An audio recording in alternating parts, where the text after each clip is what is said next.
Thank you. The purpose of this call is to open up a discussion, really, about the impact which the new US administration is having on our work in the environmental and ocean space globally.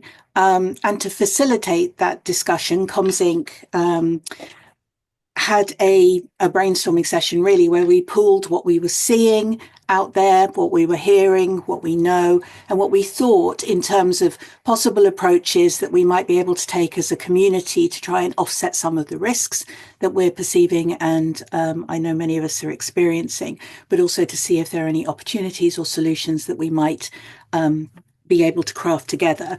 And I want to stress that this is not a definitive it's not a definitive offering. It is a starter for us to discuss, and we're really keen to hear what you're seeing and what you're hearing and any solutions or ideas that you have. I also just want to stress that this is it's a very difficult operating environment, and it's a very difficult operating environment, particularly for groups who are based in the US or who are working in the US.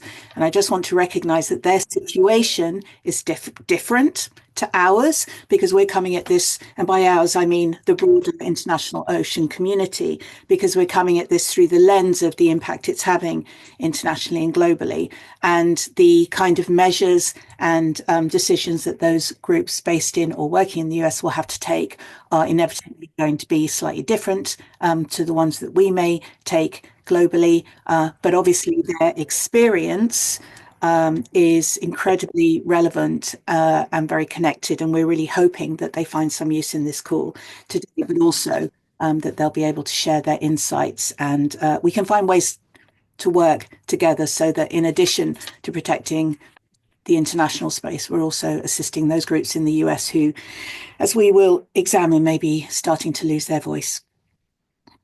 So I'm going to start by handing over to my colleague, Domino, and what we'll look at through the course of the presentation is the threats and risks as we perceive them, some opportunities, because you've always got to look on the bright side, some strategic recommendations we feel are worth us discussing collectively, and then we'll open up to reactions and reflections from the wider group and start having that discussion before wrapping up and thinking about what next steps we might all be able to take. Thank you. Domino.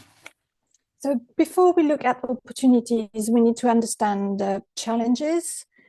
Environmental communication is facing increasing threats, from media restrictions and social media shifts to digital disruptions and political pressures. So these risks make it harder to reach audiences, share accurate information, and drive action. So let's go through some of the key threats shaping this landscape. So the media landscape is changing, and it's making it harder for environmental stories to get attention. First, the freeze in overseas aid is hurting independent media, especially in the global south, reducing coverage of environmental issues. Second, there is a risk that US-based media will scale back climate coverage due to political pressure. And right now, outlets like the New York Times have not changed their approach, but others have. So what does it mean? It means that fewer people will have access to reliable climate information, making it harder to raise awareness and drive action. Social media is also an important tool for communication, but it's becoming more challenging for environmental messaging. Algorithms may change due to deprioritize climate content, making it harder to reach audiences. At the same time, as people leave platforms like X, audiences are becoming more fragmented, forcing communicators to spread efforts across multiple platforms. So this takes more time, more resources, and with reduced visibility, engagement, and campaign impact, it becomes even harder to mobilize support for climate action. Another challenge is the removal of climate change information from official websites, which is already happening. This leads to broken links across our sector, making it harder for people to access scientific data and resources. This not only affects the public, but also researchers and policymakers who rely on these sources. If these broken links aren't fixed, environmental content will become less visible in search engines, making it even harder for people to find credible information. I'm going to hand over now to Mirella, who is going to continue to explore some of those threats and risks. So over to you, Mirella. Thank you. As I'm sure you're all aware, that we're now seeing a weaponization of language. It's begun with diversity, equity, inclusion. Federally funded, US federally funded groups and agencies are obliged by executive order to remove language relevant to, associated with DEI, diversity, equity, inclusion. And there is a concern that that could be extended so that we could see that kind of weaponization that by executive order extended to other issues such as climate change. In which case, if that were to happen, then climate change would have to, or other, other terminology that fell foul would have to be scrubbed from sites in the way that DEI is being now. And I think it's, there is reason to be concerned that this may lead some groups to be forced into a position of self-censorship, actually reducing their environmental output for fear of a backlash, or indeed for fear that it's not garnering the attention that it needs. And I think across the board, we're probably all slightly concerned about the impact on freedom of speech around the issues that we're primarily concerned with, but in more broader terms as well. It's possible, for example, that we will see issues that just becoming politically difficult to discuss.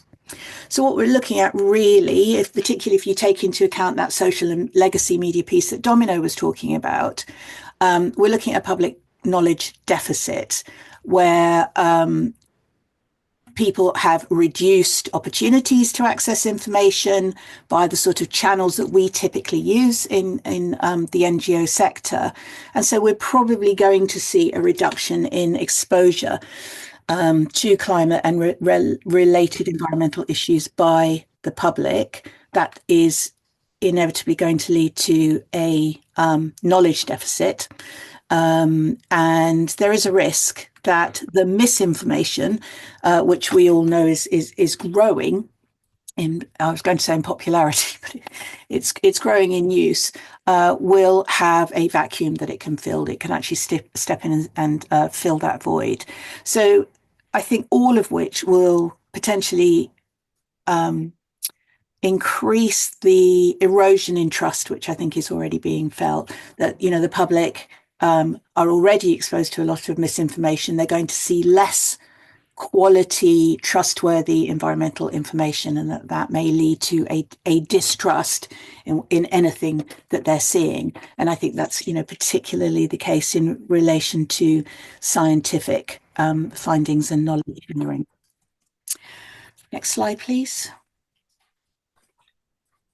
And speaking of science, I'm afraid that our colleagues in the scientific community are under siege. We're already seeing an erosion of investment in science from the current US administration and other administrations, which are, let's describe it as hostile to environmental research. And the loss of that research, those facts, those findings, erodes the very basis of evidence-based policy making.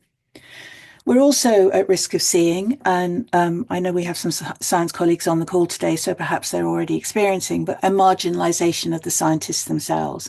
And I think this is particularly true for the US based or US funded scientists who are now at risk of being sidelined and ignored.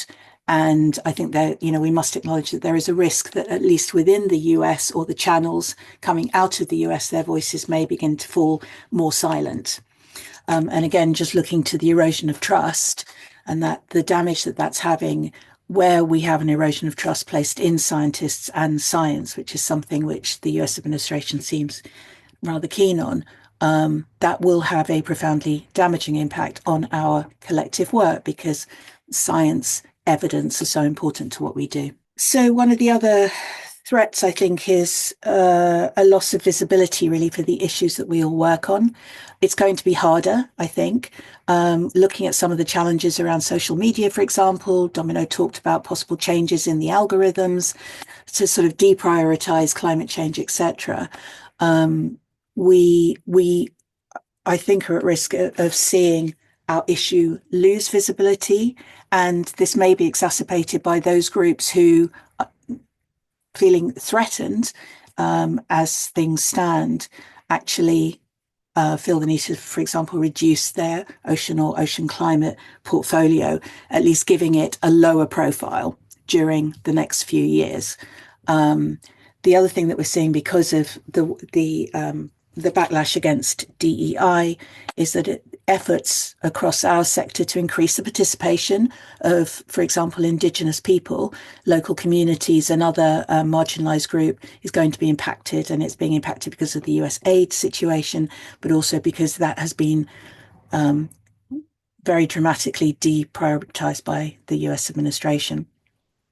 And I think we also have to recognise that, many of our largest, within our ocean community, of our largest NGOs and our most affluent NGOs are based in the US, which makes them vulnerable currently to political shifts and executive orders and other things that may curtail or limit their ability to speak as freely or as powerfully on the international as well as the domestic stage as they have in the past.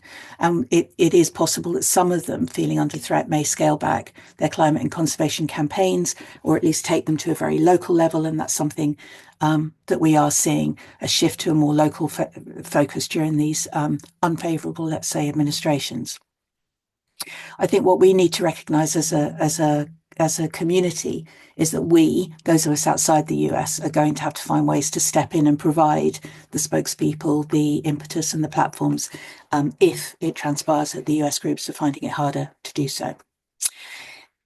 I'm sure you've all thought about the impact that it's already having on our international campaigning. We know that we may lose some of our the strong US group voices in the international space, because they may not feel able to speak as freely as they have done. And that will then leave a gap that some of the rest of us have to fill. We have to think about the fact that the geopolitical importance of the US, as it has always been one of the key players that we always needed to engage with, and their sheer might, could potentially have very serious consequences, negative consequences for our campaigning globally. And we may see, because of things like tariffs and the foreign policy, let's call it, of the US administration, may result in some other countries, some other states becoming unwilling to oppose their positions. I think in international fora, things like RFMOs, we could see the US become oppositional. And I think we probably all recognise that multilateralism in this environment is really at risk. And we may therefore see a stalling on the progress that we have fought so hard for over the last decade or more. And certainly, just in very practical terms, dealing with an oppositional US will use up a lot of diplomatic time and a lot of political capital by states, which means it will be taking that attention away from other issues and areas. We've touched on the US aid. That obviously is a major funding challenge, and I'll show you a slide in a moment which just begins to assess the impact that that's having. But in addition to the cut-off, stop, halt, suspension of US aid, the affluent NGOs based in the US are very important sources of funding for the international community, for big coalitions, for small groups, and any impact that is felt by those US groups is going to be felt globally. And again, any impact that we may see on fundraising in the US will flow out and impact us all.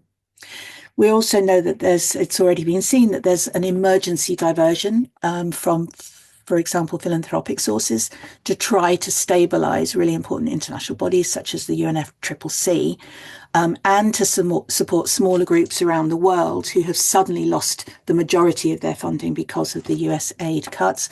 Inevitably, of course, that will reduce the funding available to other NGOs and NGOs working more broadly. It's possible that a less informed public, less informed for all the reasons that we just spoke about, without exposure to independent reporting, trustworthy social media posts, etc., may stop financially supporting or being as moved to support environmental issues, conservation issues as they have been. Thank you. I'm just going to show you this slide quickly. This is from an organization called Global Aid Freeze, and they're basically tracking the impact of the freezes in USA globally. And just looking, I'm just looking at the yellow area in the first chart, which is international NGOs. So you can see that about approximately a third of the respondents were international NGOs. You can see the areas where they're most being affected, and climate and the environment are in there. They are not the top hit at present, but they're certainly in there. And a very frightening percentage have said that the cuts have already meant that they've been affected by stop work orders or a suspension of work order. And I'm sure, like many of you, I'm hearing fairly terrifying things from international agencies in fields such as refugees and aid, who are having to lay off very significant numbers of staff and who are unable to continue their work. Next slide, please. So potential opportunities. I'm going to go back to Domino, I think. Yes. Yeah, thanks, Mirella. So despite all these risks, threats, and challenges, there are still opportunities to strengthen communication efforts. Strategic investment in targeted data-driven approaches can help us reach the right audiences more effectively. We also need to double down on core communication skills, such as storytelling, message simplification, and direct engagement, which have proven to be effective. The pandemic showed us that well-planned communications can drive significant impact even when direct action is limited. Now is the time to ensure our messages are as clear, compelling, and strategic as possible. Another opportunity is audience diversification. So one way to overcome communication barrier is by expanding our reach. We have an opportunity to engage with new audiences, including non-English speakers and underrepresented communities. Youth-led movements, for example, are growing in response to political inaction. Partnering with them could amplify climate messaging. Another key opportunity is using our platforms to give a voice to those who are often unheard, such as Indigenous leaders and grassroots activists. Another opportunity is political and partnership. The shifting political landscape also creates space for new leadership. Some countries and regions may step up to fill the gap left by less engaged governments, creating opportunities for new alliances. We may also see states uniting against common threats, reinforcing commitments to environmental protection. At the grassroots level, dissatisfaction with current policies could drive stronger movements, which could become key allies in advocacy efforts. All these changes create openings for new partnerships and fresh approaches to climate action. I'll pass it back to Mirella, who will take us through the next section. As I said at the outset, we've had a big think about what sort of recommendations we should be offering to the people we work with, but also then discussing with all of you more broadly. And I just want to stress that this is heavily caveated by the need to monitor the situation. It's a very fast changing environment. What we discuss and agree on today may change in a few weeks' time. So we just need to keep it under appraisal and just keep monitoring what's going on. And it would also be useful if we were able to conduct research to ensure that any decisions that we as a collective are making are really data driven. But yeah, just to put that caveat straight out there. And then the things where we feel there is an opportunity is, first of all, to just be very cognizant about pivot readiness. So it's not just something we say, but something we actually do, ensuring that all our organizations are prepared to quickly change direction and adapt to new, for example, communications environments. And we also feel that we should be encouraging our organizations to use more innovative and different ways of communication and campaigning, because at banging our head against this particular brick wall, we don't feel, and really open to see what others think, we don't feel that business as usual in relation to the US, for example, is going to move the ground for us, or enable us to make the progress that we need in a very short space of time, because we all know, amongst other things, 2030 is hurtling towards us. So it is a time to think differently and to adopt some new approaches and some new ways of working through comms and campaigning. And one of the ways that we could do this is by innovating around platforms and channels.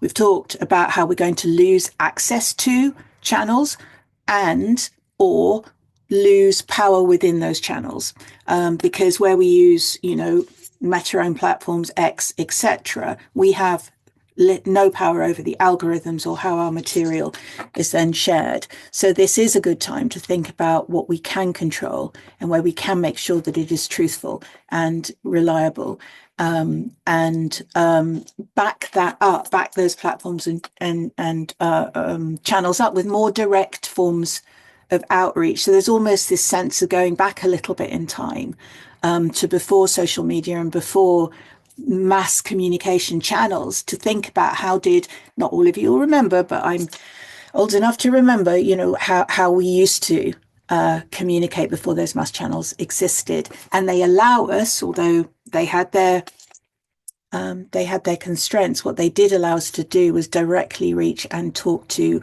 audiences in a very targeted way. I think we also need to think, I think we have a responsibility as a community to think about how we can support the key pillars of our work that are under threat. So, for example, how can we provide platforms and support independent journalism, particularly in the global south, which is already being impacted by cuts in aid, for example? How can we support the scientists to make sure that their scientific findings are actually reaching decision makers and reaching the public and having an impact? And how do we protect and help the voices that need to be heard to prevent them being marginalized? And as I've said, I think there is an opportunity for us to invest more in new persuasion approaches, because I think critically we're good at talking to the uninformed. We're used to talking to people who don't know, but I think it's perhaps for many of us at least, we're not so used to talking to the misinformed. And if you look at social science, there's just telling people that they're wrong doesn't change their mind. And as misinformation spreads and fills, hopefully not, but is at risk of filling various vacuums, we're going to have to try new approaches that go beyond straightforward fact checking. It's not enough to just check a fact and go, no, that's wrong and this is right. I also think there's a real risk of us becoming absorbed with and totally diverted into fact pushing and lie bashing. We could spend so much time going, no, that's not true, bash that lie, put out the correct information, and actually to little merit, because correcting lies, getting people to understand things differently doesn't come from just telling them the truth. It comes through relatable storytelling and values-based messaging and reaching them in different ways. And that's what we mean by new persuasion approaches. So more investment in communications disciplines to enable us to diversify and ensure that all our organizations can handle that increased workload of being more targeted and reaching people in different ways, but not getting sucked into playing whack-a-mole with the mistruths. The main issue with the website is that you may see more broken links across your website with all the content being removed, and broken links have a direct impact on visibility and how you are performing on search engines and whether people are able to find your content or not, because search engines are prioritizing website with good user experience, and broken links impact good user experience, basically. So one of the recommendations is to put systems in place to check all the broken links and fix them, and check the language on your website. So yeah, those are the key recommendations. We also recommend to conduct an audit of existing language, likely to trigger negative algorithms and attract an unfair attention or provoke negative responses. So it's with this kind of values-based approach, thinking about what language will resonate the most. It's definitely not a recommendation to stop using specific word or stop talking about important issue, but it's a recommendation to explore other ways and other language to do so. Thank you. Oh, sorry, go ahead, Domino. Yeah, and then, sorry, I skipped a slide.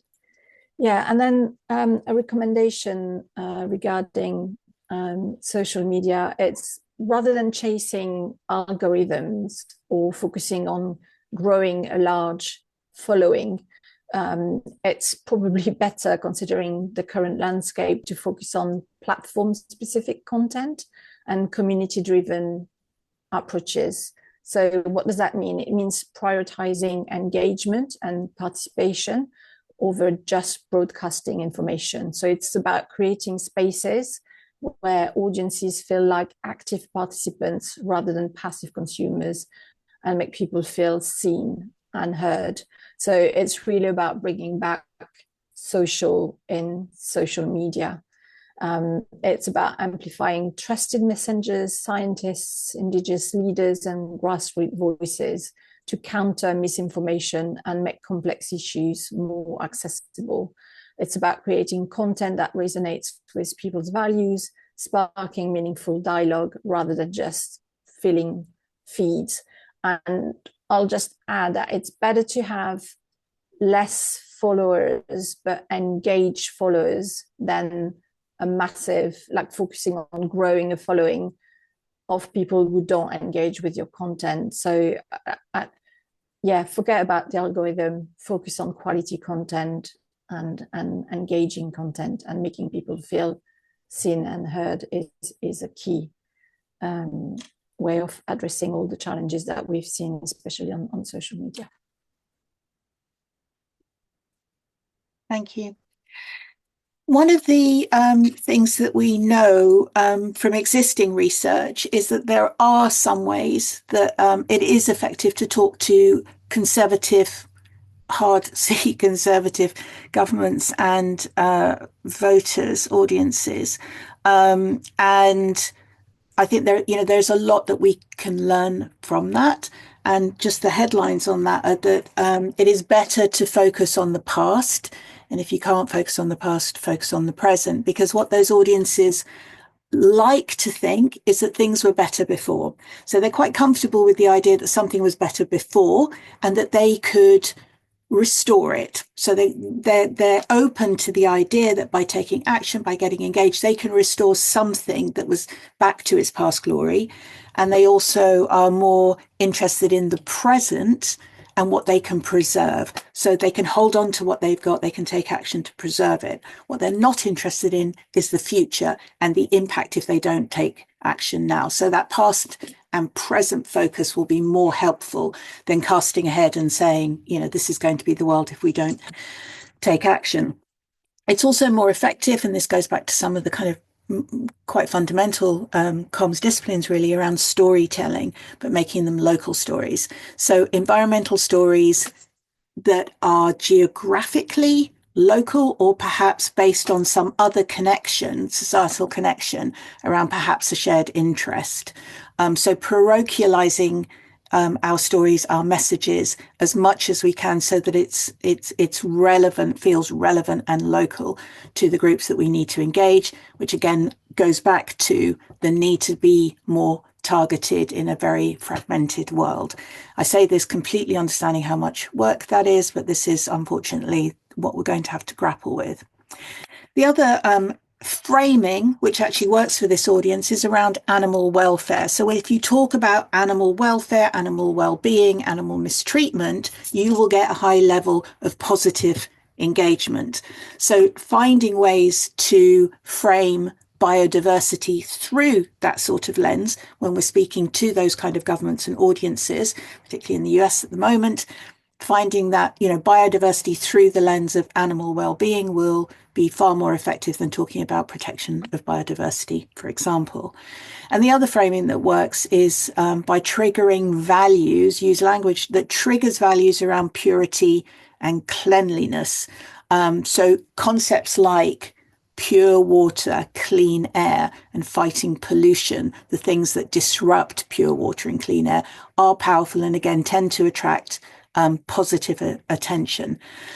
So these kinds of framings, these sort of approaches have been tried and tested. There is good social research that sits behind them as being helpful when dealing with these kind of conservatives.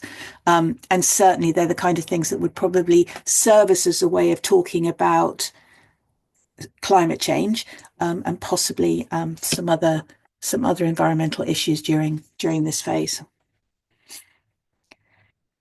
As I've mentioned, I think it will serve us to go back to or re-embrace more forms of direct engagement. So not rely on the mass communication channels of legacy media, social media, as we have been able to do, but to go back to more basic things like webinars, emails, newsletters and our own websites, and actually taking those websites and putting them in front of the policymakers, the audiences that we need to see them through emails and newsletters and those kind of approaches, because we are not able to rely on the platforms to do that if we don't control the platforms.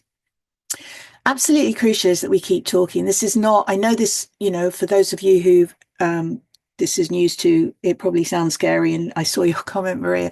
It is, but it's also not a time to stop talking. It's not a time to go into the cave and wait for it all to be over. And if we proactively use insights, research, and ongoing observation, if we all keep talking, then we can keep communicating with all our audiences. We just need to find and use more individually targeted approaches to make sure that we're reaching the people we need to reach and that they're able to hear us. I also think it is really important that we make ourselves, those of us who are in the international or national space outside the US or other states that have restrictive regimes, that we make ourselves available to the NGOs in those states to offer global spokespeople, for example, or scientists who can speak freely. We need to learn and share this. When times are hard, we pull together, and I say that to the OneOcean Flotilla because we all pulled together during the pandemic, and we learnt and we shared, and it's really important that we keep doing that. So if, for example, we as a collective observe that economic language or job security language or something else is resonating more, then perhaps something we could agree to do is to pool that learning maybe develop some talking points or some ways to help everybody take that on board and use it for the sort of collective good. And I think we can examine studies from how US groups communicated during the last Trump administration. How did civil society communicate then? And how does civil society communicate in countries that have restrictive regimes? I mean, what can we learn from that? And in terms of maintaining access to existing audiences and also targeting new ones, let's think about different big name influencers and messengers who will help us transcend what we're starting. It's like a trust stalemate. It's like, who do you trust? I don't trust. So all our existing voices are kind of falling, I think, slightly into that, the trap of being part of the now, and maybe some new messengers will help us transcend that, and perhaps reach new audiences as well as existing ones. I think one of the things that we certainly felt when we were talking about this is that I think we probably all are willing to admit that we don't invest as much effort in non-English speaking audiences as we do in English speaking audiences. And again, that's a real area that we could really invest effort in, reaching out to those audiences, and cultivating decision makers in those countries, particularly those states who historically would not maybe have made it onto anyone's list of geopolitically going to tip the balance states, but who in this environment may be willing, able and open to, forming a anti-villain bloc, like a bloc of countries who are prepared to stand up for everything that has been fought for in terms of environmental gains. I'll take the next slide. Thank you. So in terms of insights and research, we will always talk about the importance, as I'm sure all of those of you who are communicators will always talk about, the importance of evidence. Go out there, do the insights and find out whether or not your messages are working and what people are listening to and what works, so that our communications work is as evidence-based as our policy work. I say that knowing that it's seldom the case, because unfortunately funds are seldom made available for that. But in these times, it's more important than ever, just as it was during the pandemic, to invest in insights so that we can really spend time listening to and understanding what attitudes are at play, looking at how messages are now traveling out, what's working, what's not working, and to understand what narratives we can use and then track their use to see if they're having an impact with people who don't share our views, but who we need to reach. And also, just to go back to that, to the importance of the community coming together and sharing is to do that learning and then to share it. So whichever groups are in a position to do it, that we share and pull together our experience and our insights and make sure that the community is benefiting. And just on chasing the truth, I mean, as I sort of already spoken to a little, it would be so easy and tempting to chase the truth now, and to just, as I said, play whack-a-mole with the misinformations and the lies. But it would very quickly, I fear, become a full-time task, and we did nothing else. And so I think we have to recognize, as I've said, overturning false beliefs is not a simple. It doesn't just happen by saying, no, this is true, and that's not. It's, there is a whole piece of research and a whole discipline around how you do that. And I think that we have neither the time nor the capacity to take that on without it hurting other areas of our work. One of the things that we do know, for example, looking to those other fields, so there are all kinds of fields where counteracting misinformation is their core discipline. And one of the things that we know is that, for example, with science skeptical attitudes, they often, you find them in geographical clusters or social clusters. So it's not sort of random individuals. You actually get these clusters of sort of self-perpetuating, reassuring attitude around science, etc. And this is an area in which, having identified them, we can use local groups and local messengers to try and get in there and actually begin a more sophisticated process of undoing that that misinformation and that damage. I think that's possibly more directly relevant to groups actually working in the US at present, but it is something over time we may all face if the misinformation is spread widely, and will have to be undone at some future point where the administration has changed.